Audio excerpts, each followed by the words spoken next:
The Boy and the Tigers. Once upon a time, there was a little boy, and his name was Little Rajani. And his mother was called Ramita, and his father was called Kapali. And Ramita made him a beautiful little red coat and a beautiful pair of little blue trousers. And Kapali went to the bazaar and bought him a beautiful green umbrella and a lovely pair of purple shoes with crimson soles and crimson linings. And then wasn't little Rajani grand? So he put on all his fine clothes and went for a walk in the jungle. And by he met a tiger. And the tiger said to him, "Little Rajani, I'm going to eat you up." And little Rajani said, "Oh, please, Mr. Tiger, don't eat me up. I'll give you my beautiful little red coat." So the tiger said, "Very well, I won't eat you this time, but you must give me your beautiful little red coat." So the tiger got poor little Rajani's beautiful little red coat and went away saying, "Now I'm the grandest tiger in the jungle." And little Rajani went on, and by he met another tiger. And it said to him, "Little Rajani, I'm going to eat you up." And little Rajani said, "Oh, please, Mr. Tiger, don't eat me up, and I'll give you my beautiful little blue trousers." So the tiger said, "Very well, I won't eat you this time, but you must give me your beautiful little blue trousers." So the tiger got poor little Rajani's beautiful little blue trousers and went away saying, "Now I'm the finest tiger in the jungle." And little Rajani went on, and by he met another tiger, and it said to him, "Little Rajani, I'm going to eat you up." And little Rajani said, "Oh, please, Mr. Tiger, don't eat me up, and I'll give you my beautiful little purple shoes with crimson soles and crimson linings." But the tiger said, "What use would your shoes be to me? I've got 4 feet, and you've only got 2. You haven't got enough shoes for me." But little Rajani said, "You could wear them on your ears." "So I could," said the tiger. "That's a very good idea.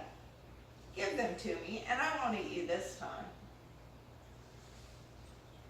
So the tiger got poor little Rajani's beautiful little purple shoes with crimson soles and crimson linings and went away saying, "Now I'm the grandest tiger in the jungle." And by little Rajani met another tiger, and it said to him, "Little Rajani, I'm going to eat you up." And little Rajani said, "Oh, please, Mr. Tiger, don't eat me up, and I'll give you my beautiful green umbrella." But the tiger said, "How can I carry an umbrella when I need all my paws for walking with?" "You could tie a knot on your tail and carry it that way," said little Rajani. "So I could," said the tiger. "Give it to me, and I won't eat you this time." So he got poor little Rajani's beautiful green umbrella, and he went away saying, "Now I'm the grandest tiger in the jungle." And poor little Rajani went away crying because the cruel tigers had taken all his fine clothes.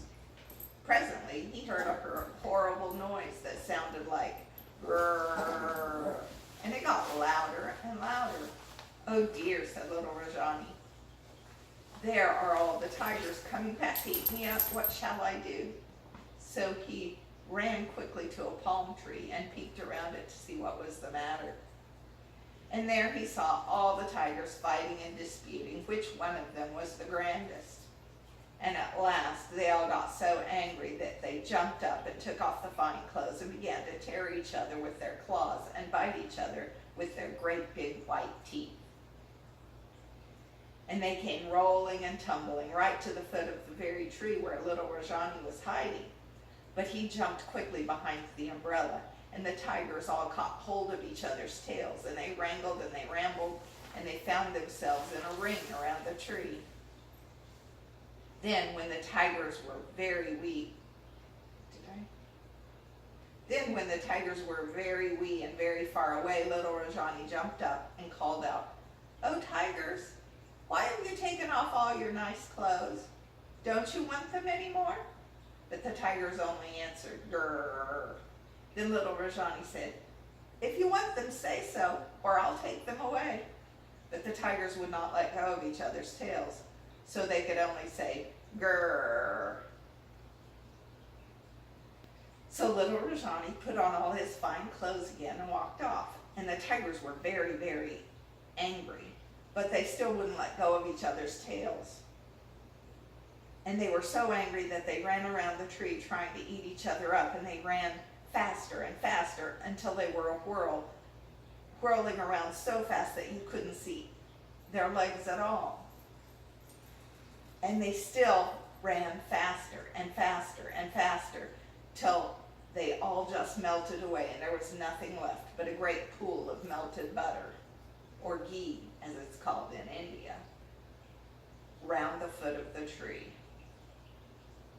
Now Kapali was just coming home from work with a great big brass pot in his arm, and when he saw what was left of the tigers, he said, "Oh, what lovely melted butter. I'll take it home to Ramita for her to cook with." So he put it in the great big brass pot and took it home to Ramita to cook with. When Ramita saw the melted butter, wasn't she pleased? "Now," said she, "we will have pancakes for supper."